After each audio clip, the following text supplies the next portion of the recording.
약할 때 강함 되시네. 나의 보배가 되신 주 나의 모든 것. 주 안에 있는 보물을 나는 포기할 수 없네. 주 나의 모든 것. 약할 때 강함 되시네.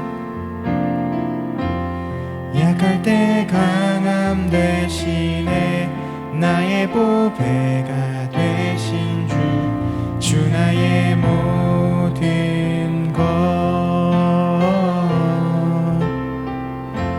주 안에 있는 보물을 나는 포기할 수 없네.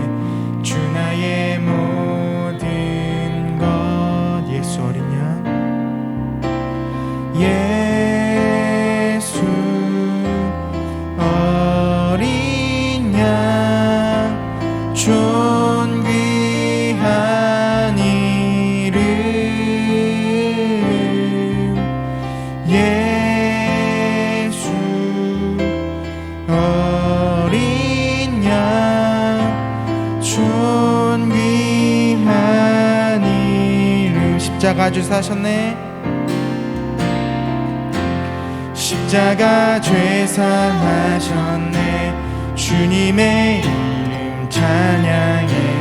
주 나의 모든 것. 쓰러진 나를 세우고 나의 빈잔을 채우네. 주 나의 모든 것. 십자가 죄사하셨네. 십자가 죄사하셨네. 주님의 이름 찬양해. 주 나의 모든 것. 쓰러진 나를 세우고 나의 빈잔을 채우네. 주 나의 모든 것. 예수 어린 양, 예수 어린 양, 존귀한 이름. 예수 어린 양, 존귀한 이름. 예수 어린 양, 예수 어린 양, 존귀한 이름. 예수 어린 양, 존귀한 이름.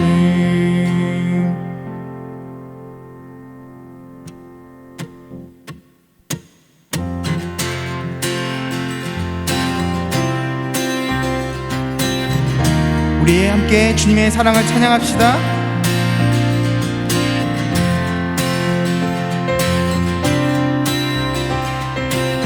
주의 한결같은 사랑이, 주의 한결같은 사랑이 나를 붙드네.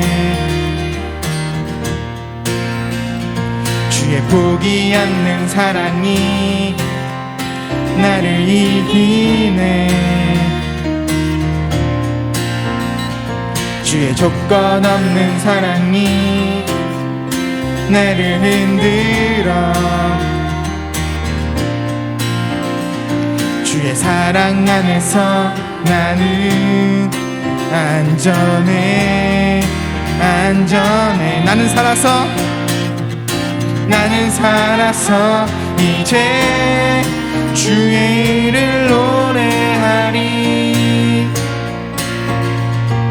소망을 품고 더욱 주의 이름 찬양하리. 주의 끝이 없는 은혜가, 주의 끝이 없는 은혜가 나를 살게 해. 주의 쌓아두신 은혜가 나를 채우네. 주의 감당 못할 은혜에 내가 잠기니 그 은혜 안에서 나는 만족해. 나는 살아서 이제 주의 일을 노래하리. 소망을 품고 더욱 주의 이름 찬양하리. 나는 살아서 이제 주의 일을 노래하리. 소망을 품고 더욱 주의 이름 찬양. 소망 없어 힘을 잃은 나 영혼아, 소망 없어 힘을 잃은 나의 영혼아, 너는 그 얼굴에 도우심을 바라보라.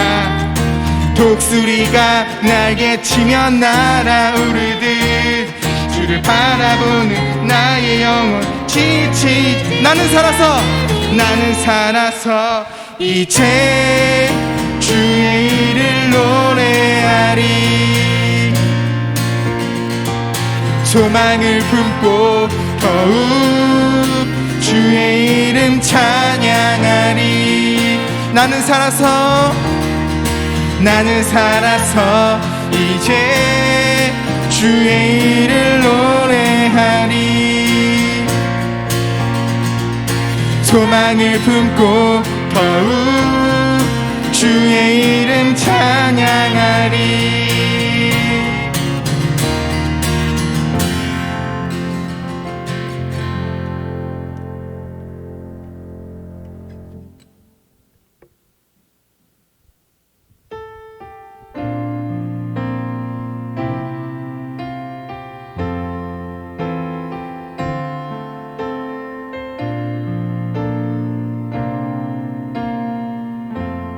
이곳에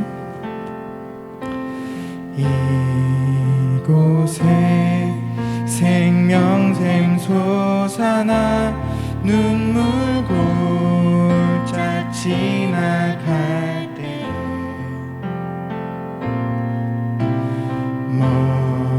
먹잖아 열매 맺히고 웃음소리 넘쳐나리라. 이곳에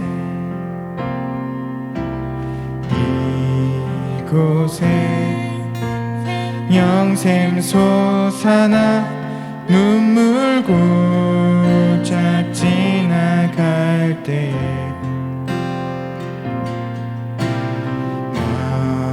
너잖아 열매 맺히고 웃음소리 넘쳐나리라. 꽃들도 구름도 바람도 넓은 바다도 찬양하라 예수를. 하늘을 울리며 노래해 나의 영혼아. 은혜의 주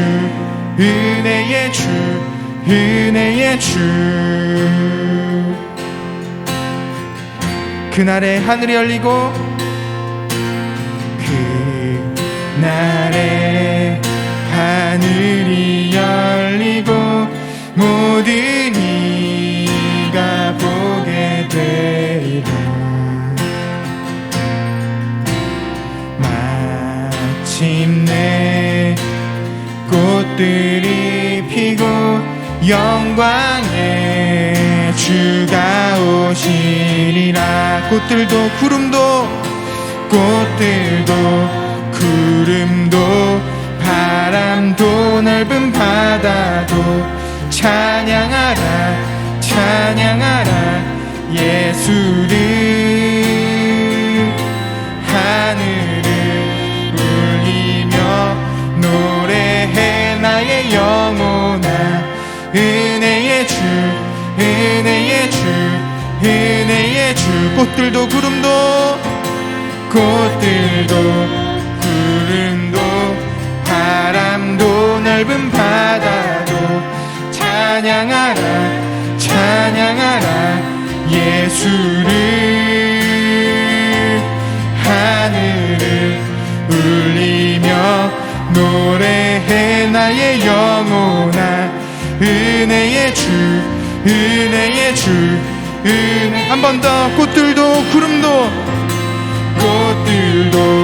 구름도 바람도 넓은 바다도 찬양하라 찬양하라 예수를. 하늘을 노래해 나의 영혼아. 은혜의 주, 은혜의 주, 은혜의 주, 은혜의 주, 은혜의 주, 은혜의 주, 은혜의 주. 우리 함께 말씀 듣기 전에 하나님 아버지 앞에 기도하였으면 좋겠습니다. 말씀 가운데 임하실 우리 하나님을 기대하며 성령께서 역사하실 것을 기대하며 그것을 소망하며 주님의 은혜를 구하며 함께 기도하며 나아갑시다.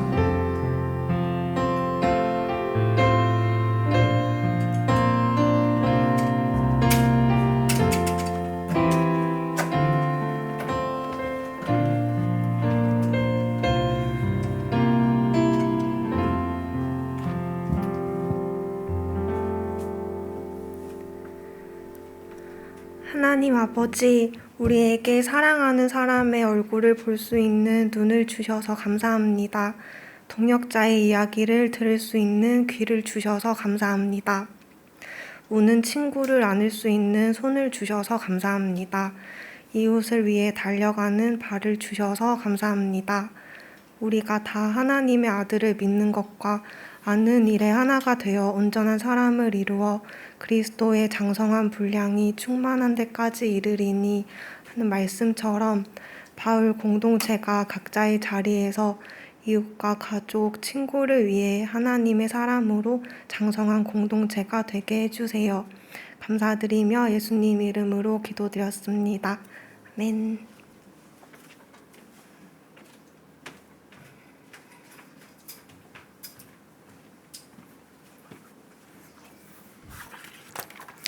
네, 반갑습니다. 바울 형제자매 여러분, 오늘도 이렇게 바울 예배 오신 것을 환영합니다. 함께 하나님 말씀 듣고 예배에 동참하는 귀한 시간 되었으면 좋겠습니다.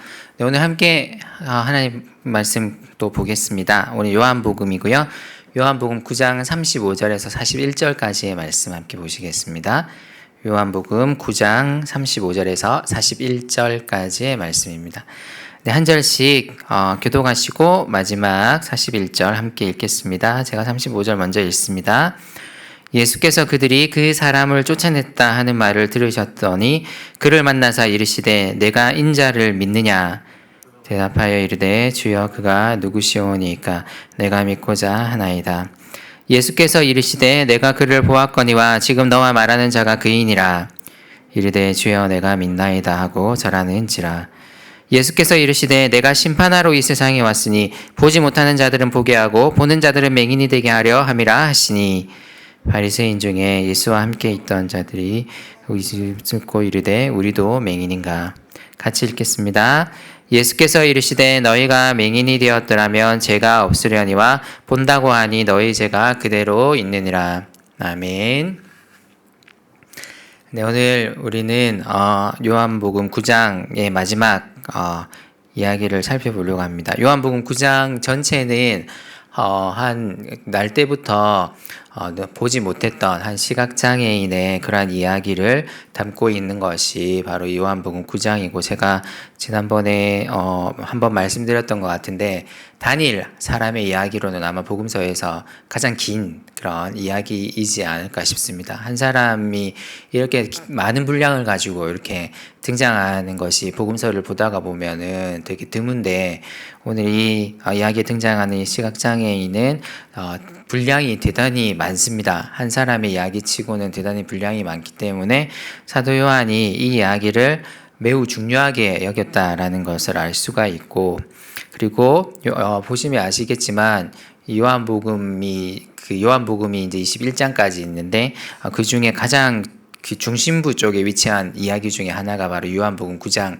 이야기죠. 9장, 10장, 11장 정도까지가 이제 요한복음의 중심부 이야기라고 할 수 있는데, 그 중심부 이야기가 바로 태어날 때부터 눈을 보지 못했던 시각장애인, 이제는 시각장애인이 아니죠. 예수님께 이제 고침을 받은 것이 나왔습니다. 오늘 그 마지막 이야기를 여러분에게 전해드리려고 합니다. 네. 저는 항상 사람은 무언가를 예배하는 존재라고 생각하거든요. 우리가 예배라는 말을 들으면은 여러분, 예배라는 말을 들으면 그냥 어떤 특정 행위만 생각하기가 쉽잖아요. 그러니까 예배라는 것은 이런 예배당이라는 특정한 공간, 그리고 주일이라는 특정한 시간, 그리고 어떤 그 찬양으로 시작해서 설교를 듣고 그 다음에 기도를 하고 이렇게 마치는 어떤 특정한 그 절차를 가진, 특정한 순서를 가진 행위, 이것을 우리는 예배라고 생각하기 쉬운데, 사실은 예배는 저는 인간이 하는 여러 행위 중에 예배하는 행위는 가장 일상적인 행위라고 생각합니다. 지금 우리가 이렇게 모여서 드리는 예배는 하나님을 예배한다라는 마음으로 모여서 이렇게 드리는 것이지만, 사실 우리는 예배 행위는 일상에서도 계속해요. 주일이 지나서라도 월요일에도 하고 화요일에도 하고 수요일에도 하고 하거든요. 무슨 의미냐면 우리는 무엇인가를 숭배하고 예배하는 행동을 끊임없이 하는 것이 저는 인간이라고 생각합니다. 꼭 하나님을 예배하지 않는다고 해서 그 사람이 예배하지 않는 사람은 아니라고 생각하거든요. 하나님을 예배하지 않으면 또 다른 것을 또 예배하게 되어 있다는 거죠. 어떤 사람은, 여러분 살펴보시면 아시겠지만, 어떤 사람은 돈을 예배하기도 하고, 어떤 사람은 권력을 예배하기도 하고, 예배라는 표현을 내가 지금 돈을 예배한다, 예배라는 표현을 안 쓸 뿐이지, 사실은 마음의 심리적인 작용 가운데서 무언가를 중요하게 생각하고 섬기는 행위가 사실은 예배죠. 그죠? 꼭 이렇게 모여서 뭔가를 하는 그런 것만 예배가 아니라, 내가 무언가를 섬기고 중요하게 생각하고 그래서 그것을 나의 가치관으로 삼고 이러는 게 어떤 면에서는 저는 그것도 일종의 예배라고 생각합니다. 무언가를 섬기는 행위이기 때문이죠. 그런 의미에서 우리가 예배하는 것은 일상 행위 중에 저는 하나라고 생각하는데, 오늘 요한복음도 그런 부분을 이제 인정을 해요. 이 바리새파 사람들이 이게 되게 중요한 이야기 중에 하나인데, 이 하나님이라는 이미지도 있잖아요. 하나님이 떠올려 봤을 때 하나님이신데, 이 바리새인들이 예배하는 하나님과 그 다음에 오늘 이 눈을 뜨게 된 사람이, 예수님에 의해서 눈을 뜨게 된 사람이 예배하는 하나님이 어떤 의미에서는 좀 세밀하게 들어가면은 같을 수 있을까요? 또 다를 수도 있을까요? 어떨 것 같으세요? 다를 수 있어요. 그죠? 그러니까 그런 면에 있어서 우리가 어떤 대상을 예배하느냐는 대단히 우리가 꼭 한번 생각해 보아야 할. 그러니까 내가 믿는 하나님, 예수님, 이런 분이 어떤 분이신지 한번 생각해 보는 것은 대단히 중요한. 그래서 최대한 성경이 말하는 그 예수님에게로 파고 들어가는 것이 저는 되게 중요하다고 생각하거든요. 이 세상에 예수님에 대한 메시지는 참 많습니다. 예수님을 정말 다양하게 설명을 하죠. 그죠? 우리 교회에서 설명하는 예수님의 이미지, 교회도 분위기라는 게 있잖아요. 그죠? 여러분 여기저기 교회 다녀보신 분들은 아시잖아요. 저도 그 부교육자 생활을 꽤 오래 했기 때문에 정말 다양한 교회를 다녀봤는데, 교회마다 그 분위기라는 게 있어요. 제가 어릴 때부터 다녔던 교회는 제 모교회라는 말로 부르기도 하는데, 제 모교회라고 제가 부를 수 있는 교회는 제가 대학 졸업할 때까지 다녔던 교회인데, 그 교회는 제가 되게 그 은사적인 측면이 되게 강한 교회였어요. 그래서 그 방언하고 그 다음에 방언 통역하는 거 되게 중요시 여기고 이런 것들이 되게 분위기가 많았거든요. 그 다음에 제가 갔던 처음 전도사로 사역하러 갔던 교회는 진짜 이런 표현 써도 될지 모르겠지만 골수고신. 진짜 고신하면은 떠오르는 이미지가 거기 다 들어있는 교회. 그러니까 주일날 절대로 돈 쓰면 안 되고, 그 다음에 주일 예배는 정말 철저하게 지켜야 되고, 이렇게 교회 와서 막 기타, 드럼 이런 악기 같은 거 함부로 막 이렇게 하면 안 되고 막 이런 그 분위기였거든요. 그 다음에 또 제가 갔던 교회는 너무 자유로운 분위기의 교회였어요. 되게 작은 교회였는데 그냥 예배 한 40분, 50분 드리고 난 다음에 밥 먹는 게 주였어요. 그 교회는. 그러니까 이제 예배 한 40분, 50분 드리고 난 다음에 모여가지고, 근데 메뉴는 똑같았어요. 작은 교회다 보니까 메뉴를 다양하게 못하고 맨날 그 콩나물 비빔밥만 계속 먹었거든요. 콩나물 비빔밥만 매주 1년 52주가 있으면 거의 한 40주를 콩나물 비빔밥을 이렇게 먹었던 교회인데, 그 나름대로 되게 좋았어요. 작은 교회다 보니까 되게 서로 끈끈하고, 그리고 되게 자유로운 분위기고, 너무 자유롭다 보니까 주일날 꼭 여기 이런 장소에서 예배 안 드리고 그냥 밖에 같이 놀러 가서 그냥 같이 성도들이 별로 많지 않으니까 같이 놀러 가서 그냥 거기서 예배 드리기도 하고 막 그런 대단히 자유로운 분위기의 교회에서 저도 진짜 다양한 교회를 사실 많이 경험해 봤거든요. 그죠? 그런 분위기가 다 다르듯이 그러니까 이런 것들이 있지만 근데 그 가운데에서 정말 예수님 우리가 믿는 예수님이 정말 어떤 분인가라고 말하는 게 정말 많이 다를 수가 있는데 근데 우리가 최대한 말씀을 보고 성경을 읽으면서 그 예수님에 대한 것들을 보다 정확하게 탐구해 갈 필요가 저는 분명히 있다고 생각하는데 그런 의미에서 이 이야기들이 주는 그러한 우리에게 주는 도전과 의미는 우리가 믿는 예수님이 진짜 어떤 분인가를 알아가는 데서 교리라기보다는 우리가 믿는 예수님이 진짜 어떤 분이신가를 알아가기 위해서는 대단히 중요한 측면이 이 이야기에 많이 담겨 있다고 저는 생각합니다. 오늘 마지막으로 등장하는 이 시각 장애인이었던 사람, 이제 눈을 뜨게 된 사람이죠. 이 사람이 지난 시간에 어떤 일을 겪었는지 혹시 기억나십니까? 바리새인들에게 불려가 가지고 되게 구박을 받죠. 그죠? 너 눈 어떤 경위로 뜨게 됐냐? 똑바로 말해라. 딴소리 거짓말하지 말고 막 진실되게 말해라. 막 이런 협박도 듣기도 하고 그 다음에 만약에 너가 예수를 메시아로 고백한다라면 너는 해당에서 쫓겨날 거다라는 협박을 받기도 하고 막 이런 협박을 받는 것 가운데서도 이 사람의 부모는 겁을 먹고는 제대로 대답을 안 했는데 이 사람이 어떤 면을 우리는 지난 시간에 살펴봤습니까? 바리새인들이 이렇게 겁박을 주는데도 이 사람은 너무나 의연하게 어떻게 했습니까?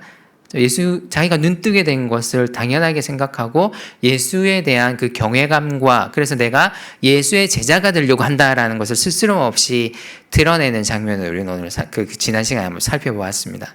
그리고 이 사람이 바리새파 사람들을 만난 끝이 34절이 어떻게 끝이 났었냐면요.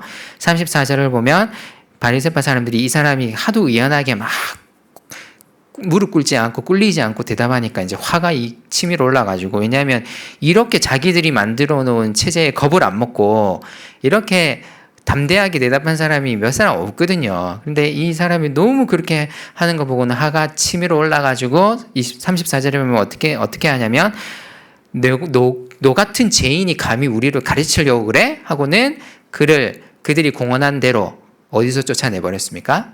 그들이 공언한 바대로 해당에서 쫓아내버렸어요. 해당에서. 제가 지난 시간에 설교 들었던 분 기억하시죠? 당시 유대사회에서 해당에서 쫓겨난다. 그러니까 해당에서 쫓겨나는 건 지금 여기가 해당이기 때문에 해당에서 쫓겨난다는 말이 아니고 앞으로 이제 해당이 못 들어오는 겁니다. 아예. 앞으로도. 해당에서 쫓겨난다는 의미가 뭐라고 하는지 혹시 기억이 나세요? 유대사회에서 해당은 단순히 예배만 드리는 장소가 아니라 그랬잖아요. 어떤 장소이기도 하다 그랬습니까? 사람들이 서로 모여가지고 서로의 소식도 나누고 정보도 나누고 또 사회적인 관계를 맺어 나가던 장소, 그 사회적 관계의 가장 중심적인 역할을 감당하던 곳이 유대인들에게는 해당이라 그랬잖아요. 그러면 이 해당에서 쫓겨났다는 거, 이제 앞으로도 영원히 해당에 못 들어온다라는 거는 뭘 의미하는 겁니까? 이 사람이 어쨌든 바리새파 사람들이 구축해 놓은 유대 사회가 있어요. 이 시대에. 이 바리새파 사람들이 구축해 놓은 이 유대 사회에는 더 이상 이제는 어떻게 할 수 없다는 거죠. 들어와서 그 혜택을 누릴 수가 없게 된다는 것이죠. 사회적인 관계와 안전망이 끊긴다는 의미와 똑같았습니다. 쫓아내버렸어요. 이 사람을. 이거는 아마 쉽게 생각할 문제가 아니에요. 그죠? 예수님은 이제 십자가에 달려 죽으시잖아요. 그죠?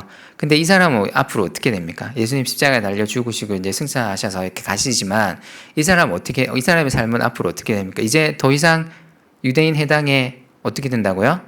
못 들어온다고요. 그러니까 그게 쉽게 생각할 문제는 아니라는 거죠. 근데 이 사람이 그걸 두려워하지 않고 지금 어떤 마음을 가지고 사실은 제가 볼 때는 하는 거냐면 바리새파 사람들이 구축해 놓은 세상에 얽매이기 싫은 거죠. 그래서 어떤 생각을 하냐면 너희들이 고작 할 수 있는 일이라는 게 너희가 구축해 놓은 세상으로부터 나를 쫓아내는 것밖에 더 있냐. 저는 이런 생각이 이 사람에게 있었다라고 저는 생각합니다. 그러니까 이게 저는 대단히 중요하다고 생각하는데 우리도 이 세상을 살아가면서 이 세상이 구축해 놓은 여러 가지 질서에 대단히 익숙해져 있거든요. 그래서 이 세상에 경쟁하는 거, 이렇게 우리가 말로는, 이 경쟁 심한 세상, 이 더러운 세상 하면서 막 이 세상의 경쟁을 되게 싫어하지만, 우리도 어느새 모르게 싫어하지만 어떻게 합니까, 일단은? 경쟁을 회피하지는 않잖아요. 그죠? 여러분, 저도 마찬가지고, 여기 계신 분들도 마찬가지고, 줌으로 예배 들어와 있는 분들도 마찬가지고, 사실은 다 그 경쟁을 하고 있는 분들이시잖아요. 거기에 그냥 익숙해져 있고, 거기 들어가서 어쩌면 비슷한 생각들을 하는 사람들입니다. 근데 이런 생각하기가 쉽지 않다는 거죠. 너희들이 우리에게 줄 수 있는 위협이라는 게, 너희들이 지금 구축해 놓은 이 세상에서 나를 쫓아내는 것밖에 더 있냐? 이 생각을 하기가 힘들다는 거죠, 실제로는. 그런데 이러한 쫓아냄을 당한 사람을, 놀라운 것은 뭐냐면, 예수님이 먼저 찾아오시는 거예요. 35절에 보면. 예수님이 뭘 들으셨다고 합니까? 예수께서 그들이 그 사람을 쫓아냈다 함을 들으시고, 예수님이 이 사람을 찾아오셨다라고 언급하고 있습니다. 바리새인들의 세상으로부터 쫓겨난 이 사람을 예수님이 지금 직접 찾아오시는 것이죠. 그래서 세상이 구축해 놓은 그 질서로부터 쫓겨나는 것은 어쩌면 우리로 하여금 새로운 세상으로 들어가게 하는 출입구일 수도 있다는 생각이 듭니다. 왜냐하면 이 사람이 바리새인들이 구축해 놓은 세상을 거부했기 때문에 이제 누가 찾아오시는 겁니까? 이 사람에게 예수님이 찾아오시는 거예요. 근데 바리새파 사람들이 구축해 놓은 세상에서는 이 사람은 어떤 사람이었어요? 기억나세요? 9장 첫 부분이 어떻게 시작하는지 혹시 기억나세요? 예수님의 제자들이 아직 눈 뜨기 전에 이 사람을 보고는 예수님께 뭐라고 물었습니까?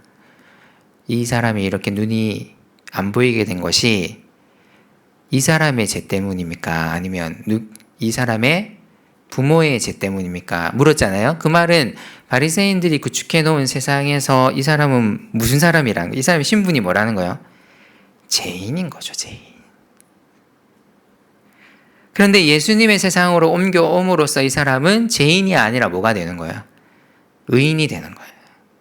이런 놀라운 일이 지금 오늘 벌어지고 있는 장면입니다. 그런데 그냥 들어올 수는 없어요. 자, 여러분 아시잖아요. 이 신약의 중요한 교리 중에 하나가 뭡니까? 예수님께로 와서 하나님의 백성이 되는 데 있어서 하나님의 은혜가 물론 대단히 중요하게 우리에게 작용을 해서 그게 우리 가운데 역사하지만 우리 쪽에서도 반응해야 될 게 있어요. 그게 뭐라고 이야기해요, 신약에서는? 우리는 어떻게 해야 됩니까? 어떻게 해야지 예수가 통치하시는 그 나라로 들어갈 수 있다고 신약은 줄기차게 이야기해요? 물론 하나님이 은혜를 우리에게 주시지만 그 은혜를 그냥 멍하게 바라보고만 있으면 안 되고 어떻게 해야 된다 그래요? 뭘 해야 돼요? 어떤 행위를 해야 돼요? 예수 그리스도를 주라고 어떻게 해야 돼요? 시인하는 행위. 믿는 것이죠. 그죠? 믿음을 통해서 예수 그리스도께 나아가잖아요. 그죠? 그래서 예수님이 그렇게 물으시는 겁니다. 이 사람이 그냥 들어가고 싶다 이렇게 하는 게 아니고 예수 그리스도에 대한 믿음이 있어야 되는 거죠. 그게 이 나라의 특징이라는 것이죠. 근데 이게 대단히 중요한 메시지 중에 저는 하나라고 생각하는데, 자, 여러분 생각해 봅시다. 우리가 살아가는 이 현대 한국 사회가 구축해 놓은 질서들이 있을 겁니다. 그죠? 이 한국 사회가 구축해 놓은 질서 가운데서는 어떻게 해야지 이 질서 가운데 성공한 사람입니까? 어떤 상태여야지 성공한 사람이에요? 여기에서는 세상이 구축해 놓은 질서에서 어떻게 해야지 성공한 사람이에요? 몰라서 대답 안 하는 건 아니죠. 다 알잖아요, 그죠? 어떻게 해야 성공한 사람입니까? 일단 여러 가지 있겠죠. 꼭 한 가지만 있는 건 아니겠죠, 그죠? 근데 이게 일반적인 그 그림이 있잖아요. 일단은 어떻게 해야 되겠습니까? 여러분, 그럼 이렇게 물어볼게요. 여러분은 그 기준에 의하면 성공한 사람입니까? 이 사회가 만들어 놓은 기준에 의하면, 그러니까 내가 제가 여러분에게 묻는 게 아니고 나 스스로가 어떻게 생각하는지를 묻는 거예요. 나는 성공한 사람이라고 생각하세요? 이 사회에서 성공한 사람이라고 생각하세요? 어떻게 생각하세요? 이 사회의 기준으로 볼 때. 그러니까 나의 해피한 기준 말고 이 사회가 구축해 놓은 기준으로 볼 때 어떻다고 생각하세요? 네. 강남에 집 있으세요? 네.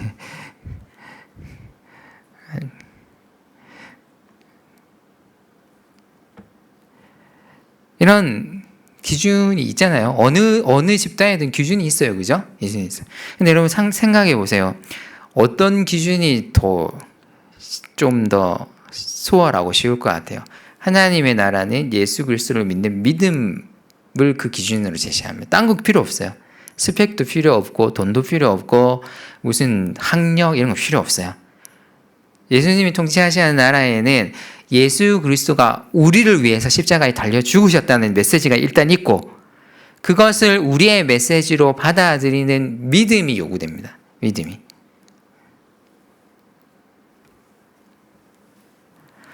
예수님이 그래서 묻는 거예요. 이 사람에게. 내가 인자를 믿느냐? 인자를 믿느냐? 36절에 보면 이 사람이 바로 망설이지 않고 뭐라고 대답합니까? 주여, 내가 믿고 싶습니다. 근데 그 사람이 누굽니까? 인자가. 그러니까 여기 인자라는 말은 무슨 말과 똑같은 말이겠죠? 이스라엘이 그토록 기다려오던 메시아와 똑같은 말이겠죠. 그러니까 지금 예수님이 너가 지금 메시아를 믿고자 하느냐라고 물으시는 거예요. 근데 이 사람이 망설이지 않고 바로 믿으려고 합니다. 도대체 그가 누굽니까? 그가 누군지 알기만 하면 내가 어떻게 하겠다고요? 믿겠다라고 대답합니다. 근데 마음 한편에는 어떤 마음이 있었겠죠? 그 인자가 누군지 진짜 새까맣게 몰랐을까요? 이 사람이? 어떻게 생각하세요? 인자가 누굽니까? 이렇게 물으면서 진짜 그 인자가 여기 앞에 계시는 그 메시아가 여기 자기 앞에 계시는 예수님이라는 생각을 1도 안 했을까요? 어떻게 생각하세요? 어떻게 생각하세요? 진짜 1도 안 했을까요? 자기 눈을 고쳐주신 분이 여기 있는데 1도 안 했을까요? 어땠을 것 같아요? 진짜 심리가. 100%로 따지면 저는 90% 이상은 했을 거예요. 내 앞에 있는 분이 그 메시아라는 것을. 근데 이 사람이 왜 이렇게 대답하냐면 확실함을 보증하기 위한 그런 심리도 있었을 거고, 그리고 진짜 바로 그냥 말씀만, 그것이 나다라고 말씀만 하시면 바로 믿을 준비가 사실은 지금 되어 있는 것이죠. 그래서 이 사람은 망설이지 않고 누군지 알기만 하면 내가 그를 메시아로 믿겠다. 대답은 그 다음에 나오는 대답은 뻔하죠. 예수님이 그래서 이 사람이 뭐라고 대답하십니까? 37절에 보면 예수께서 이르시되 내가 그를 지금 보고 있다. 지금 보는 사람 누구밖에 없어요? 앞에 보이는 사람 누구밖에 없어요? 예수님밖에 없죠. 너가 지금 그를 보고 있다. 지금 그리고 너가 지금 말하고 있는 그 자가 바로 메시아다. 누가 지금 말하고 있어요? 이 말을 누가 하고 있습니까 지금? 예수님이 하고 있잖아요. 그렇죠?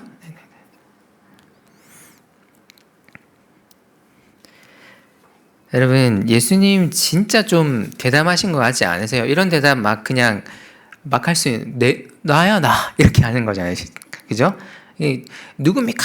누군지만 알면 내가 당장 믿겠습니다 하니까 돌려서 말 안 하고 바로 어떻게 이야기하십니까? 나라고 나야. 이 오늘 낮의 주인공은 나야 나 이러면서 이제 하시는 거 아닙니까? 예수님이 지금.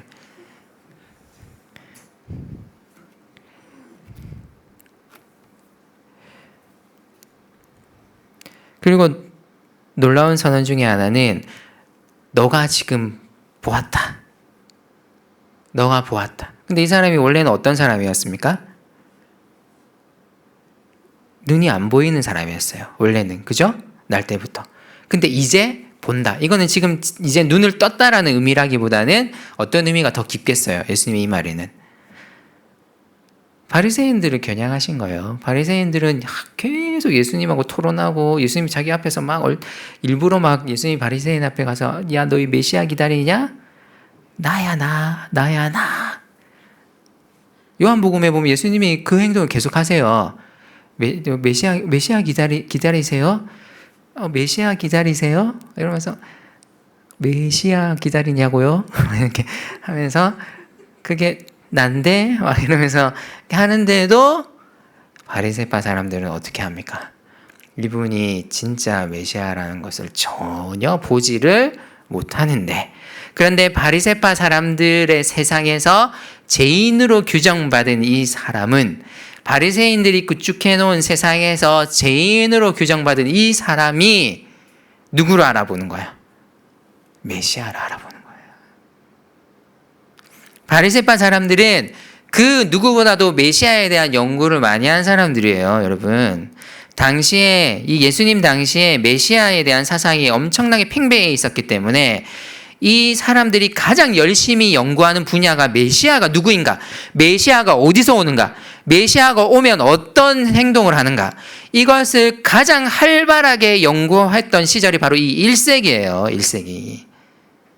딴 세기보다도 메시아에 대한 그 기대 사상이 엄청나게 높아져 있던 시대였기 때문에 이 시대가 바리새파 사람들이 이 말씀을 통해서 계속 연구하고 있었던 시기가 바로 이 1세기. 메시아가 누구냐? 메시아가 어디서 오느냐? 물으면 바로 자기의 신학적인 견해를 대답할 수 있었던 사람들이 누구였다고요? 바리새파 사람들. 근데 진짜 메시아가 왔어요. 근데 이 사람들이 그렇게 메시아에 대해서 빠삭하게 알면서도 진짜 메시아가 왔는데 지금 어떻게 하고 있어요? 알아보고 있어요? 못 알아보고 있어요? 못 알아보고 있죠. 그런데 이들이 이렇게 빡세게 공부해서 구축해 놓은 그 바리새파 사람들의 세상 속에서 죄인으로 낙인 찍힌 이 사람은 메시아가 왔어요. 어떻게 하고 있어요, 지금? 메시아를 알아보고 있어요. 이게 아이러니죠. 그죠? 이 아이러니라는 거예요.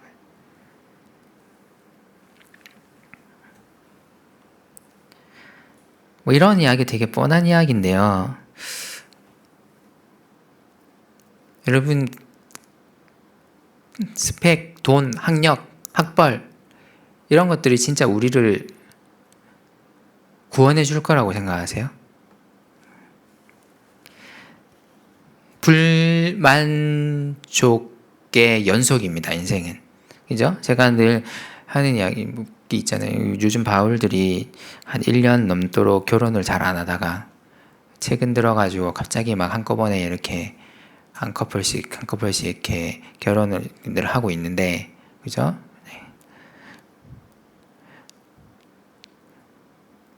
네. 결혼할 때는 되게 결혼하면은 다 해결될 것처럼 보이거든요. 외로움도 없어질 것 같고, 그죠? 산통 깨는 건 아니지만 결혼하면 외로움이 없어진다고요?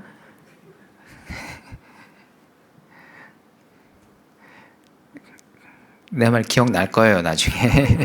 네. 외로움이 없어진다고요? 그래요? 네. 결혼해서 애 낳으면, 지금 남의 애는 너무 귀엽죠? 보면, 귀여워. 어떻게 이렇게 귀여워. 그렇죠? 남의 애는 귀엽죠? 나중에 애 한번 낳아보세요. 네. 진짜 악한 마음으로 던지고 싶을 때가 한두 번이 아니에요. 네. 뭔가 이루면 될 것 같고, 우리 일반적인 생각이에요. 그죠? 이거 하면은 그래도 내가 좀 내 인생이 나아지지 않을까? 이거 하면 내 인생이 좀 나아지지 않을까? 우리 한없이 이렇게 꿈을 꿉니다. 근데 항상 그런 결과들은 자꾸 부족함, 또 안 되네. 또 안 되네. 이걸로도 안 되네. 이걸로도 안 되네 하는 그런 부족함에 대한 결핍만을 불러일으킬 뿐이라는 것이죠. 근데 이 복음서들이 우리에게 주장하는 바는 뭐냐면 이걸 해결해 주실 분이 계시는데 그 분이 바로 예수 그리스도다.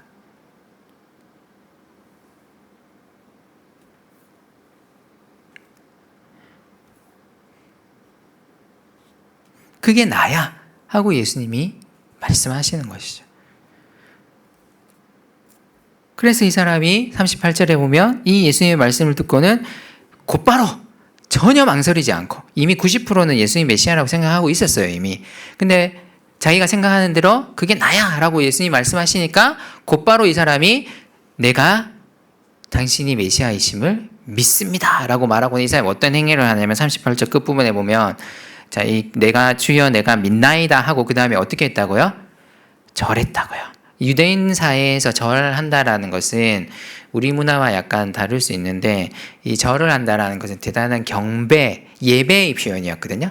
그러니까 이제 예수님을 어떤 대상으로 자기 인생에 받아들이는 거예요. 단순히 그냥 존경하고 무슨 가르침을 받는 선생 정도가 아니고 이분 앞에서 절을 한다는 것은 이제 이분은 무슨 대상으로 받아들인다는 결단이냐면요. 이분은 이제부터 나의 뭐의 대상이라고요?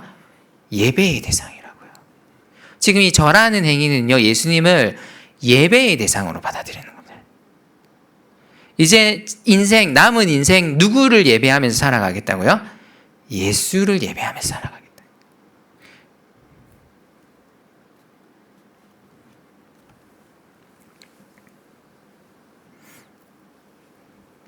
절하는 행위는 그냥 절만 하는 그런 행위가 아닙니다. 믿음이라고 할 때 이것은 예수님께 절하는 행위를 포함한다는 걸 요한은 보여주는 것인데 그냥 내가 예수 그리스도가 나를 위해서 십자가에 달려 죽으시고 내 죄를 대신 지신 것을 이제 믿습니다라고만 고백하는 게 아니라 내 삶을 통한 믿음의 고백도 사실은 동반되어야 되는데 그것은 이제부터 그리스도를 믿는다는 것은 뭐냐면요. 이제부터 예배 대상이 바뀌는 거예요, 이제 지금까지 내가 예수를 믿기 이전에는 스펙을 예배하고 돈을 예배하고 뭔가 권력을 예배하고 이렇게 살아왔다라면 이제 예수를 믿는다는 것의 의미는 뭐라는 거죠? 그냥 말로만 이 예수님이 주인이십니다 시인하는 게 아니라 이제부터 내 삶의 예배 대상이 누구라는 걸 이제 시인하는 것이라는 거죠. 예수. 이제부터 나는 예수님을 예배하겠다. 딴 거 예배하지 않겠다.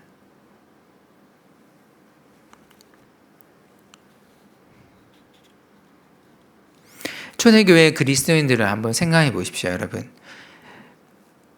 이 1세기 로마 때 황제들이 이게 뭐 팍스 로마나가 이렇게 막 되다 보니까 이 로마 때문에 평화가 쫙 전쟁도 없고 감히 로마를 건들 수 있는 나라도 없고 이런 평화가 막 유지되다 보니까 이게 할 일이 막 없어지다 보니까 어떤 심리가 황제들이 계속 생기냐면 이게 뭐 전쟁도 없고 이게 편해지네? 그러니까 자꾸 어떻게 제국의 곳곳에 자기들을 막 동상을 막 세워가지고는 어떻게 하게 만드는 겁니까? 자기를 사람들이 어떻게 하게 만들어요? 예배의 대상으로 삼게 하는 거예요. 여러분, 사람 심리가 이렇습니다. 대단히 인기를 얻게 되면은요, 이 인기를 얻는 사람들이 극으로 갈 때 계속 그걸 만족을 모르고 계속 가게 되다 보면은 마침내는 사람들이 자기를 어떻게 해주기를 바래요? 자기를 예배하기를 바래요. 아시죠? 예배하기로. BTS한테도 다 예배하는 거 아닙니까? 아미들 되게 기분 나쁠 수 있지만 그 예배 행위예요. 쉽게 말하면. 그러니까 기분 나쁘고 그걸 떠나서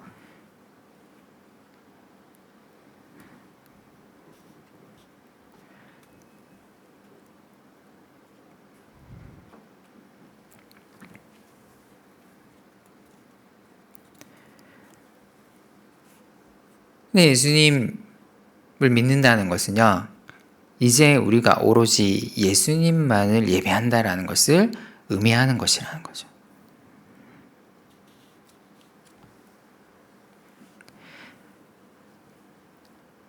근데 예수님이 여기서 이 사람의 반응을 이렇게 받아들이고 이 사람 받아주세요. 그죠? 근데 이 사람은 어떤 사람이라고 그랬습니까? 이미 바리새인들이 구축해 놓은 세상에서는 어떤 사람이라고 그랬습니까? 죄인으로 낙인 찍혔을 뿐만 아니라 심지어는 어떻게 된 사람입니까? 그 세계로부터 쫓겨난 사람이에요. 쫓겨난 사람. 근데 그 사람을 예수님의 세상의 질서로 다시 받아주시는 것이죠. 이게 그리스도인들의 삶이 중요하다고 생각하는데, 그리스도인들은요, 이 세상이 구축해 놓은 질서로부터는 쫓겨나야 돼요. 그래야 쫓겨나야지 새로운 질서로 들어갈 수 있어요. 안 쫓겨나고 발을 걸칠 수는 없다는 겁니다. 그러니까 이 말을 잘못 오해해서 그럼 뭐宣교 활동도 하지 말라는 말입니까? 이게 이 말이 아니라는 것이죠.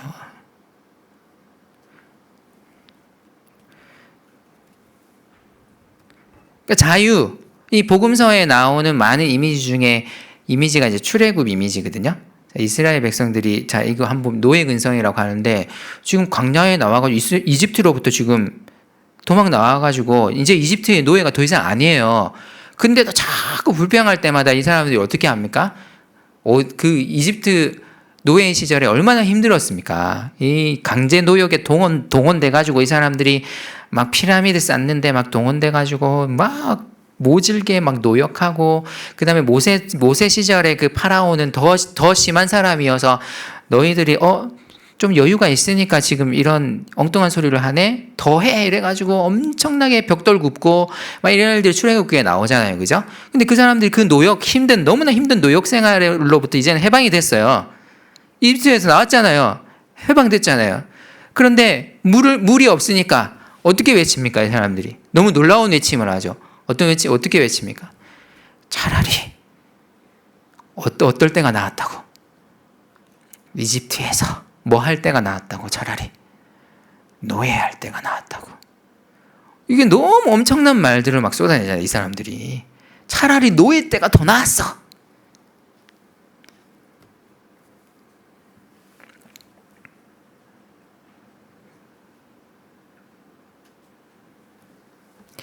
우리가 이런 이야기 실제로 할 수 있어요. 그죠? 우리는 뭔가에 계속 속박되고 노예로 살아갈 수 있거든요. 그죠? 근데 벗어나라는 예수님 말씀이 좀 불편하게 다가올 수 있어요. 내가 그걸로부터 해방시켜 주러 왔다라는 예수님 말씀이 불편할 수 있다니까요. 그걸로부터 벗어나면 좀 불안해지고 오히려 두려워지니까. 하지만 이 사람은 쫓겨났습니다. 그래서 예수님이 받아주시죠. 근데 예수님이 되게 직구지시다고 저는 생각하는데, 여기서 딱 이야기가 끝났으면 딱 좋았을 법한데, 39절부터 예수님이 갑자기 한마디를 덧붙이시는데, 예수께서 이르시되 내가 심판하러 이 세상에 왔으니, 그 다음에 뭐라고 합니까? 뭐라고 말씀하세요? 보지 못하는 자들은 보게 하고 보는 자들은 맹인이 되게. 누군지 뻔한 거 아닙니까? 보지 못하는 자들은 보게 하고. 누굽니까? 지금 본 사람 누구예요? 본 사람. 보지 못했는데 본 사람 아시죠? 이 바리새파 사람들이 뭐라고 낙인 찍은 사람? 죄인이라고 낙인 찍은 사람. 근데 보는 자들은 못 보게 할 건 한다. 보는 자들이 누구예요? 그럼 여기서 보는 자들이? 뻔한 거 아니에요? 누구를 겨냥하시는 말씀이겠어요, 예수님이? 바리새인들 아닙니까? 바리새인들. 그러니까 40절에 보면 바리새인들이 이 이야기 듣자마자 무슨 생각한 겁니까? 마침 그 예수님이 이 이야기를 하는 도중에 바리새인 사람들이 무슨 이유에서인지 모르겠지만 몇 사람이 그 주변에 있었던 것 같아요. 근데 그걸 듣자마자 이 사람들이 뭐라고 생각해요? 이 이야기를 듣자마자 40절에 보면 이게 지금 누구를 향해서 하는 이야기라는 걸 직감적으로 알아차린 거예요. 누구를 향해서? 자기들을 향해서.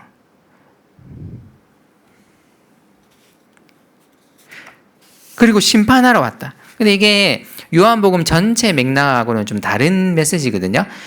요한복음이 우리에게 가장 중요하게 주는 메시지 중에 하나는 내가 구원하기 위해서 이 세상에 왔다라는 예수님 메시지입니다. 예수님은 이 세상에 구원하러 오셨다고 요한복음 보면 이 구원을 대단히 많이 강조하거든요. 그게 강조되다 갑자기 여기서 뜬금없이 예수님이 갑자기 내가 구원하러 온 게 아니고 뭐 하러 왔다고 선언하세요? 심판하러 왔.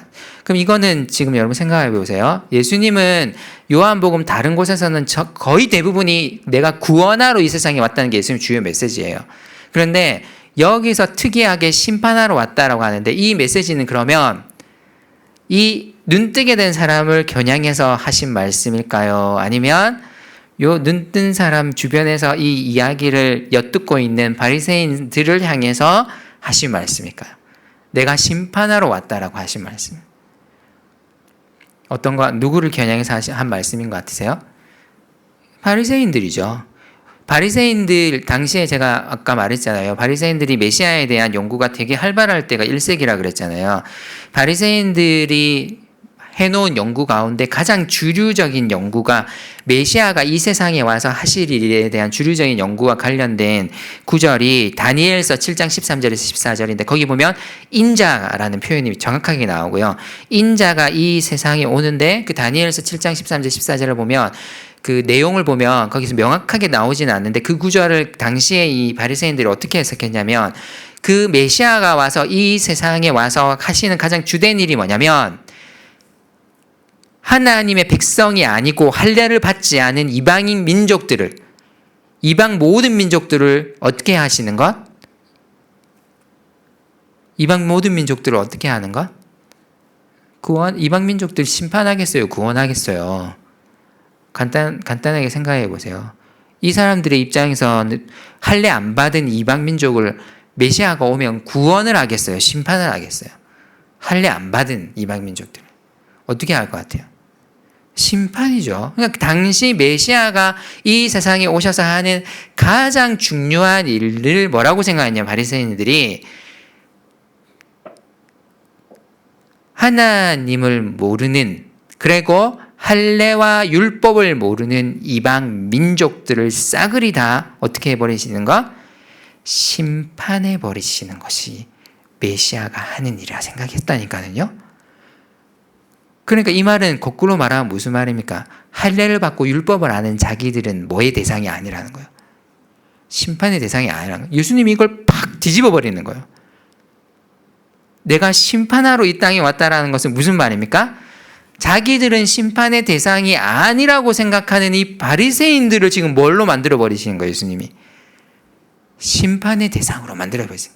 그리고 거꾸로 바리새인들이 구축해 놓은 세상에서 죄인이라고 불리는 사람들은 오히려 어떻게 되는 거예요? 예수님의 세상에서는 구원의 대상이 되는 거예요.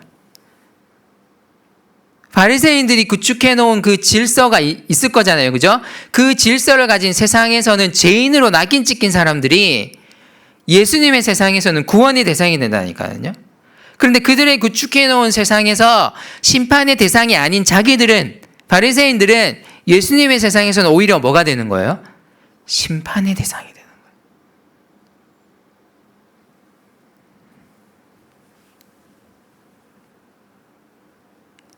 예수님이 이 일을 하러 왔다고요. 그래서 그 말씀을 하시는 거예요. 내가 보지 못하는 자들은 누굽니까? 이 바리새인들이 구축해 놓은 질서 가운데 들지 못하는 자들, 그죠?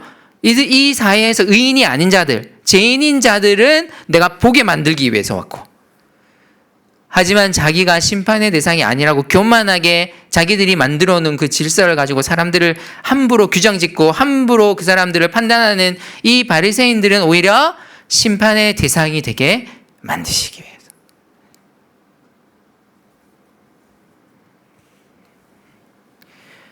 그러니까 기분 나쁠 거 아닙니까, 바리새인들이. 그래서 막 자기들끼리 수군거리면서 그럼 우리도 맹인이란 말이야? 우리가 맹인이라는 거야, 저 말은? 와, 무슨 말이지? 그러니까 예수님이 그걸 또 받아치시죠. 41절에 보면 너희 말 잘했다. 너희가 만약에 차라리 보지 못하는 사람들이라고 말했으면 내가 너희를 구원했을 것이다. 하지만 지금 너희가 우리는 맹인이 아니야 라고 말하고 있지? 그러니까 앞에 예수님이 39절에서 하신 말씀이 있잖아요. 보는 자들은 어떻게 하신다고요? 보지 못하게 하신다고요. 그러니까 너희는 그대로 있을 것이다. 너희 죄가 그대로 있을 것이다. 이 대단히 역전적인 선언이거든요. 왜냐하면 바리새인들은 어떤 거에 익숙한 사람들입니까? 다른 사람들을 율법으로 뭐라고 규정짓는 데 익숙한 사람들이에요?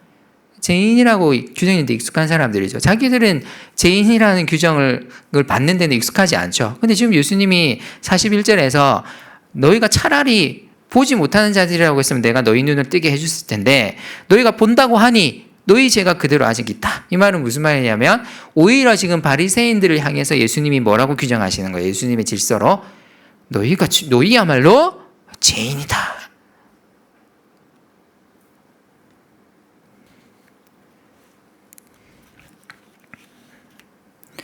근데 여러분 바리새인들 이게 저는 이 복음서를 읽으면서 제가 이제 평소에도 막 심리, 그다음에 기질 이런 거에 관심이 많다 보니까 이 심리적으로 한번 쭉 읽어보거든요. 이 바리새인들이 왜 이렇게 자기 눈앞에 메시아가 왔는데도 자꾸 그리고 이분이 하시는 일이 지금 범상치 않거든요. 진짜 메시아 같은 행동을 하세요. 그러니까 왜 그냥 진짜 미친 사람 같으면 아예 그냥 이 생각도 안 했을 텐데 누가 봐도 이 사람이 자꾸 메시아 같은 행동을 한다니까요. 예수님이 성경에 구약에 예언된 그 행동을 자꾸 이루세요. 와서 눈 먼저 막 뜨게 하고 이게 막 미친 사람이 할 수 있는 겁니까?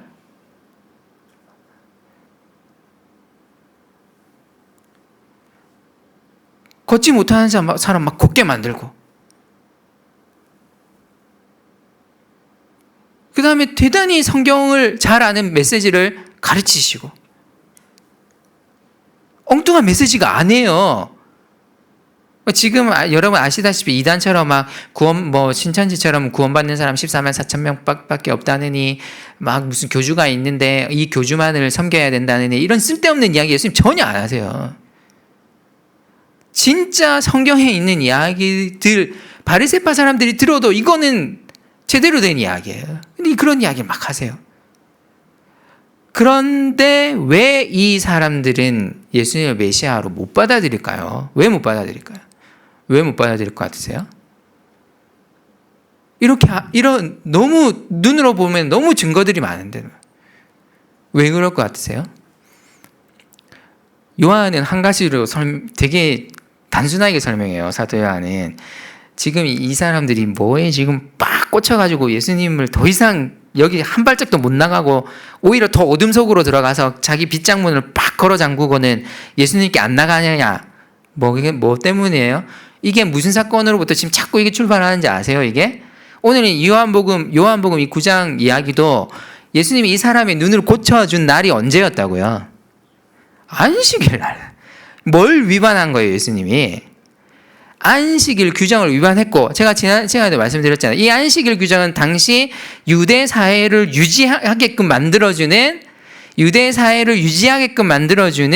이 바리새파 사람들의 통치하에서 유지되게끔 만들어주는 가장 중요한 규정이 바로 무슨 규정이었다고요?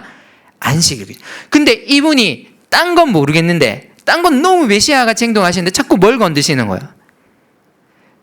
바리새파 자기들이 이 유대 사회를 종교적으로 다스릴 수 있도록 그걸 유지시켜주게 만들어주는 이 안식일 규정을 예수님이 자꾸 어떻게 하시는 거예요? 건드시는 거야.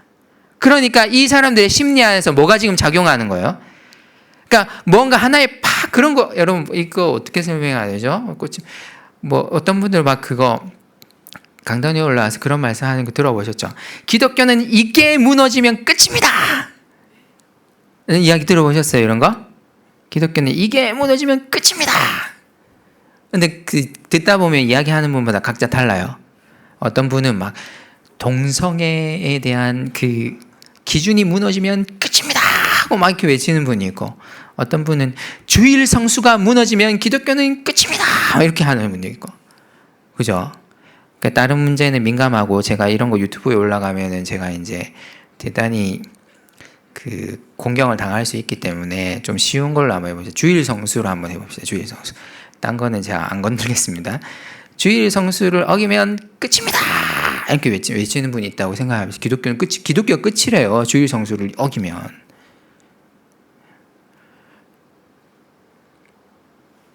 근데 눈앞에 주일 성수 어기는 사람이 한 명씩 보이면 어떨 것 같아요? 그분 심리가? 어떨 것 같으세요? 그 사람 보면서 어떤 생각할 것 같으세요? 세상 아직 안 끝났는데 말세다 말세야. 요즘 젊은 것들은 주일 성수를 할 줄을 몰라. 뭐라고? 주일날 예배 끝나고 놀러 간다고? 와, 말도 안 되는. 주일날 하루 종일 예배 드려야지 어딜 놀러 가? 말세야 말세. 이제 기독교는 끝났어. 그런 분들이, 죄송한 말씀이지만 딴 사람 이야기 듣던가요? 옆에 누가 와서 그게 아니죠. 그리고 죄송하지만 주일 성수 그거 해도 끝은 아니에요. 이렇게 말하면 오히려 뿔따구가 나가지고 어떻게 합니까? 아, 이것도 진짜 위험한 발언인데 큰일 났네. 아, 더 안 해야 되겠다.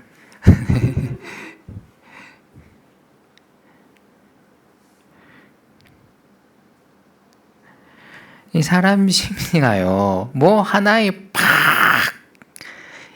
그러니까 이게 여러분 제가 말씀드리지만 그런 생각 대단히 좀 위험하다고 생각해요. 이거 안 되면 끝이야 이렇게 생각해 버리면요, 아, 그거는 네, 어렵습니다.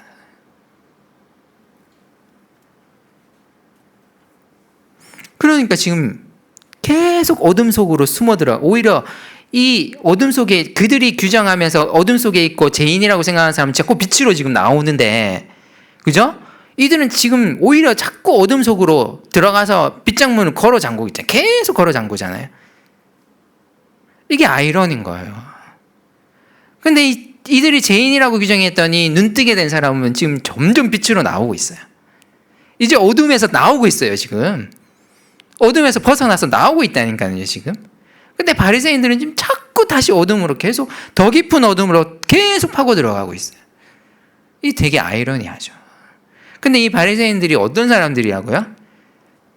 쿡 찌르면 메시아가 누굽니까? 쿡 찌르면 어떻게 자판기처럼 자동으로, 아, 메시아가 누구냐면 이사야서 몇 장에 보면 뭐가 있고, 다니엘서 7장 13절 14절에 보면 앞으로 올 메시아는 이런 사람. 이게 자동으로 어떻게 하는 사람이라고요? 튀어나오는 사람들이라고요.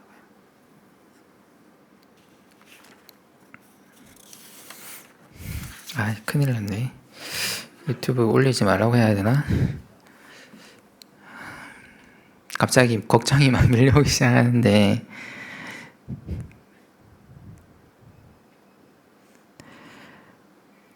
아니 근데 한번 생각해 보세요. 예수님 지금 하고 있는 일들을 한번 생각해 보세요. 이걸 지금 계속 예수님이 좀 부수고 있다는 생각이 들지 않으세요? 이런 생각들을.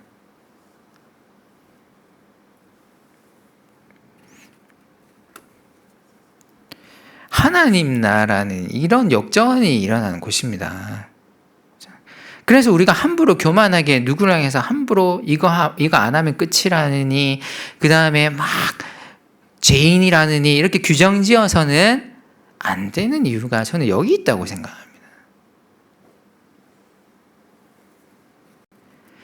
우리의 관심은 우리 자신이 빛이신 예수님을 알아보고 그 예수님이 빛이시기 때문에 그 빛으로 나가는 거예요. 계속 우리의 예배의 대상을 바꾸는 거예요.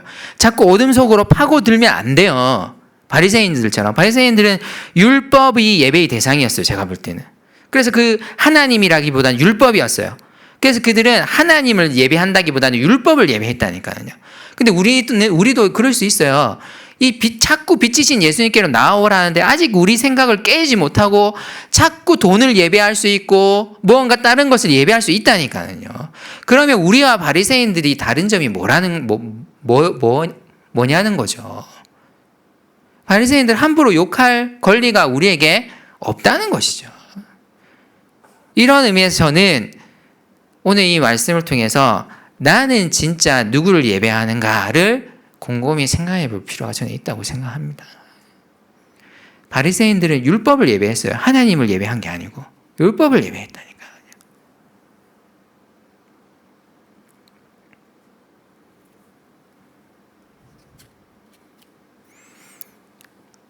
말씀을 마무리하려고 합니다. 예수님은 빛으로 이 세상에 오셨고요. 그건 다 예수님을 예배하는 것 외에 되게 이 복음서 제자들은 가감한 주장을 하는데 예수님을 예배하는 것 외에 다른 것을 예배하는 것, 다 어둠을 예배하는 겁니다. 예수님이 그걸로부터 자꾸 우리를 빛으로 이렇게 노출시키셔서 우리를 빛으로 나오게 하시거든요.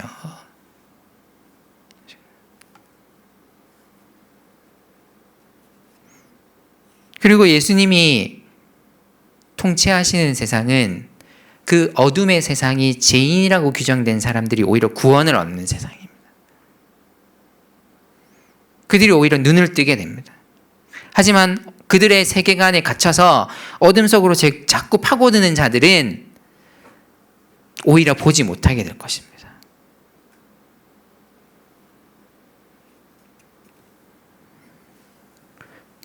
우리의 어둠을 드러내는 것을 두려워하면 안 됩니다.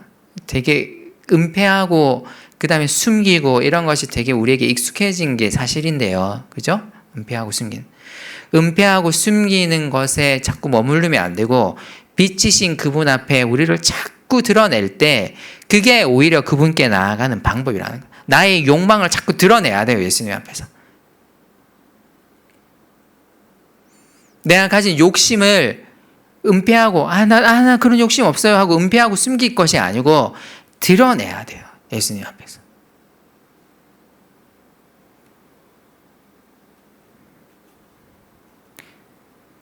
무엇을 드러내야 되는지를 잘 깨닫는 것도 저는 대단히 중요한 것이라고 생각합니다. 사람마다 다 어둠이 있거든요. 그러니까 저 앞에서 드러내라는 말이 아니에요. 고해성사 하듯이. 그게 아니고 주님 앞에서 그걸 자꾸 드러내. 제가 주님 아닌 이것을 너무 추구하는 것 같습니다. 솔직하게 인정합니다. 도와주십시오. 주님을 따라가고 주님을 추구하고 싶은데 자꾸 제 고집만 세집니다. 도와주십시오.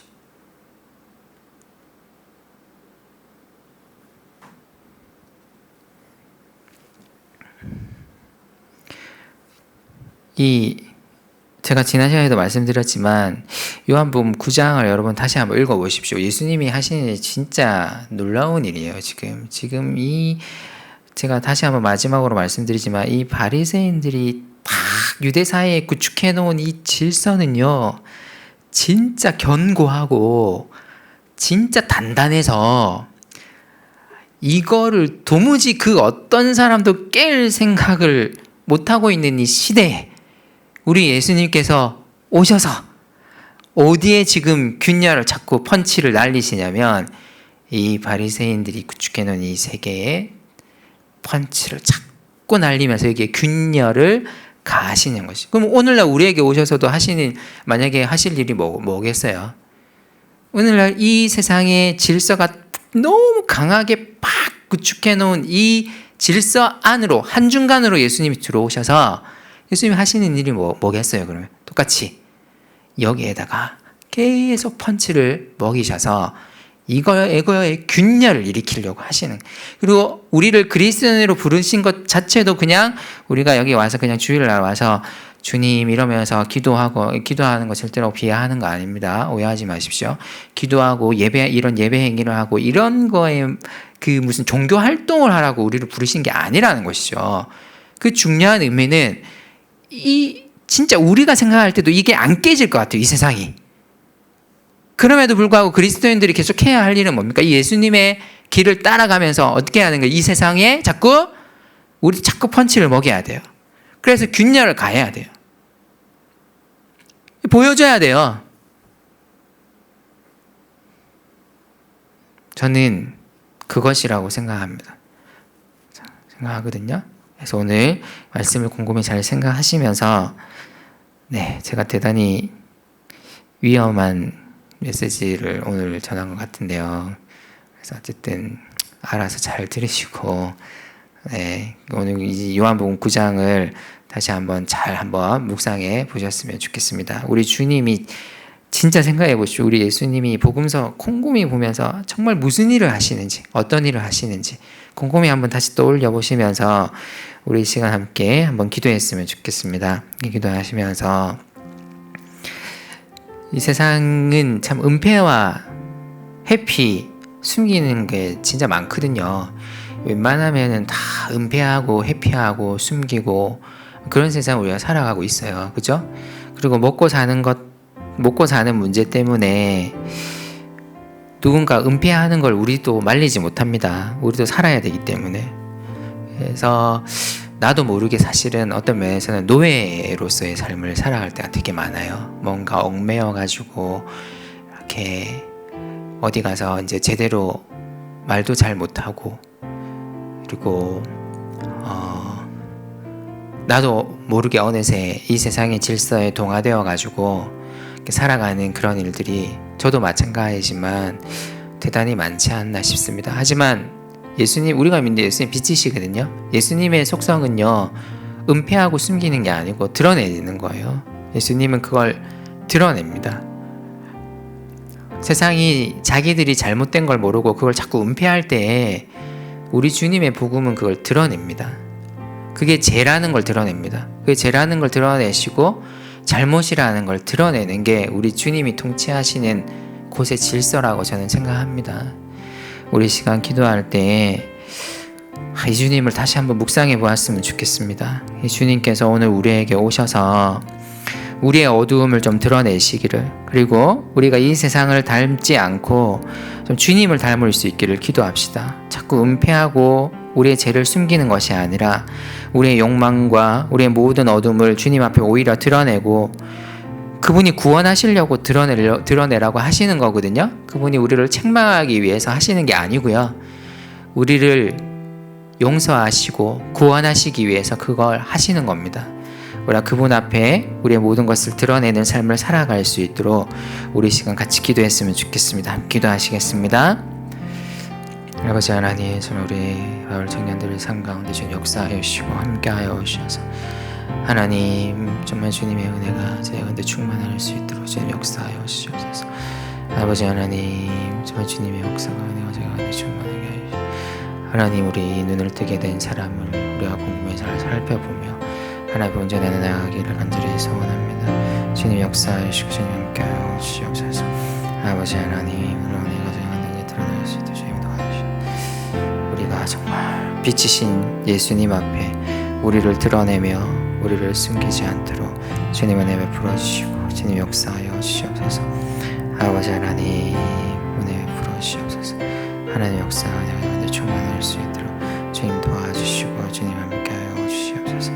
아버지 하나님, 임자하여 주시기를 간절히 소원합니다. 하나님 함께하여 주시고 은혜 베풀어 주시옵소서. 주님 역사하여 주시고 우리 하나님이 통치하시는 나라의 질서를 다시 한번 생각해 보았으면 좋겠습니다. 어쩌면 그 하나님 나라는 이 세상의 질서에 의하면 나고 자고 제대로 된 사람이 아니지만, 하나님의 나라에서는 이들은 의인입니다. 하나님이 이 세상에서 눈먼 자들을 눈뜨게 하실 것입니다. 이 세상에서 죄인으로 규정받고 그리고 낙오자로 규정받은 자들을 구원하시기 위해서 우리 주님이 이 곳에, 이 세상의 중심으로 오셨고, 그래서 주님은 우리를 구원하시고 십자가에 달려 죽으셨습니다. 이 세상의 질서는 예수님을 십자가에 달리게 했습니다. 그럼에도 불구하고 예수님은 그 길을 묵묵히 가셨고요.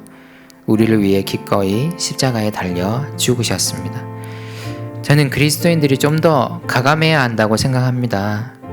우리 주님이 이 길을 걸어 가셨거든요. 그러면 우리가 걸어야 할 길도 저는 답이 나온다고 생각합니다.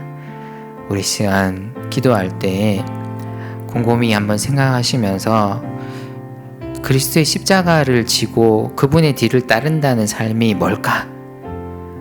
단순히 그냥 우리 자신을 무슨 고난이라는 명목으로 학대하고 우리 자신을 괴롭히고 이런 것이 아닌 것 같아요. 제가 볼 때는 우리 주님이 이 세상의 잘못된 질서를 향해서 정면으로 외치셨던 것처럼 우리 또한 그 길을 같이 걸어가는 것이 아닌가 하는 생각이 저는 듭니다. 우리가 기도할 때 하나님, 우리 가운데 다시 주님의 그 십자가의 길을 다시 한번 묵상하고 생각하게 해주십시오. 우리가 그 주님의 길을 정말 온전히 따를 수 있는 지혜와 힘을 주십시오라고 우리 한 번만 더 하나님 앞에 기도했으면 좋겠습니다. 같이 기도하시겠습니다. 하나님 아버지, 저희 가운데 주님께서 역사하시고 함께하여 주셔서 아버지 하나님, 우리 가운데 주님의 역사와 은혜가 온전히 있기를 간절히 소원합니다. 하나님 아버지, 정말 우리가 주님의 그 질서 가운데 온전히 갈 수 있도록 도와주시고, 주님의 십자가가 의미하는 것이 무엇인지를 정말 곰곰이 생각하며 나아갈 수 있도록 은혜 베풀어 주시옵소서. 주님의 십자가, 그 주님의 은혜가 정말 우리에게 주신 은혜가 무엇인지를 다시 한번 생각하며 우리 또한 그 십자가의 길을 쫓아가며 따라갈 수 있는 저희들 될 수 있도록 은혜 베풀어 주시옵소서. 하나님 아버지, 주님 역사하여 주시고, 하나님 아버지, 저희 가운데 임재하여 주시고 함께하여 주시기를 간절히 소원합니다. 주님 함께하여 주시옵소서. 주님 역사하여 주시옵소서. 은혜 베풀어 주시기를 간절히 소원합니다. 하나님 함께하여 주시옵소서.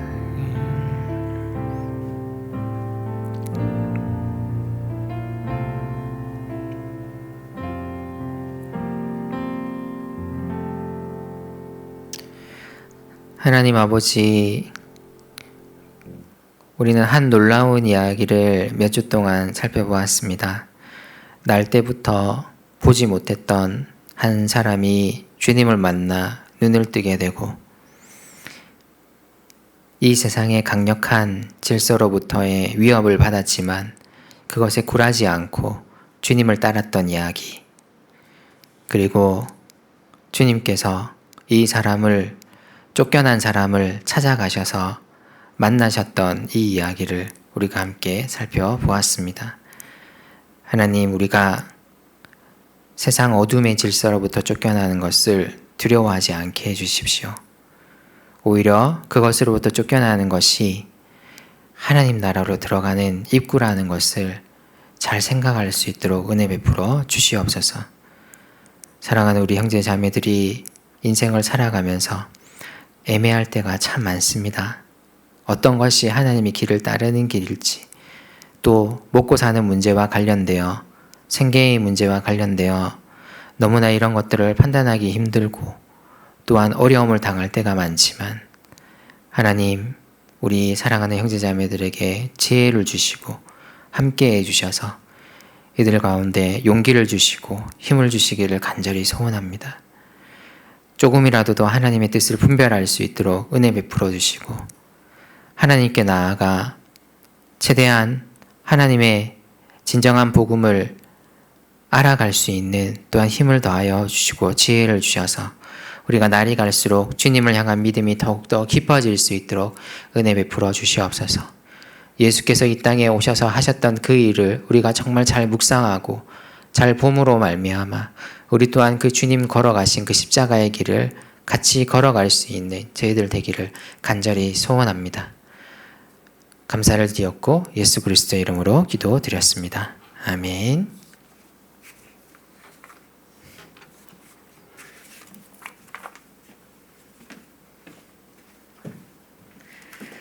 네, 안녕하세요. 바울 광고하겠습니다. 와, 신기하다. 네, 9월 12일 바울 광고입니다. 첫 번째는 저희 기본 필수 유지자 제외하고 바울 예배 15명까지 대면 예배 출석 가능합니다. 이번 주에도 대면 예배 참석해 주신 분들 있는데 다음 주에도 바울 채널 통해서 신청해 주시면 되겠습니다. 그리고 예배 후에 저희 말씀과 광고가 찬양부터 해서 예배가 유튜브 통해서 업로드될 예정입니다. 바울 이제 회비 내야 될 때 왔습니다. 카카오뱅크 신회장님으로 이체 부탁드리겠습니다. 직장인은 10,000원, 비직장인은 5,000원씩 이체해 주세요. 다음 주가 이제 추석 예배인데 저희 바울은 정상적으로 예배가 진행됩니다. 19일에도 함께 예배 드리면 좋겠습니다. 다음은 텐텐 기도회입니다. 저희 매주 금요일마다 밤 10시에 시작해서 10분 동안 진행되고 있죠. 네, 함께 해주셔서 감사드리고 이번 주에도 텐텐 기도회에서 만났으면 좋겠습니다. 다음 주 기도는 접니다. 이하란 총무가 기도 준비해 주시면 되겠습니다. 그리고 나가실 때 안한 자매와 안준규 형제가 감사한 마음을 담아서 답례품 준비해 주셨습니다. 예배 끝나고 나가실 때 한 개씩 받아가시면 되겠습니다. 네, 한 주도 하나님 빛 대신 예수님께 나아가는 바울 되길 응원합니다. 주기도문으로 예배 마치도록 하겠습니다. 하늘에 계신 우리 아버지여, 이름이 거룩히 여김을 받으시오며 나라가 임하시오며 뜻이 하늘에서 이루어진 것 같이 땅에서도 이루어지이다. 오늘 우리에게 일용할 양식을 주시옵고 우리가 우리에게 죄 지은 자를 사하여 준 것 같이 우리 죄를 사하여 주시옵고 우리를 시험에 들게 하지 마시옵고 다만 악에서 구하시옵소서. 나라와 권세와 영광이 아버지께 영원히 있사옵나이다. 아멘.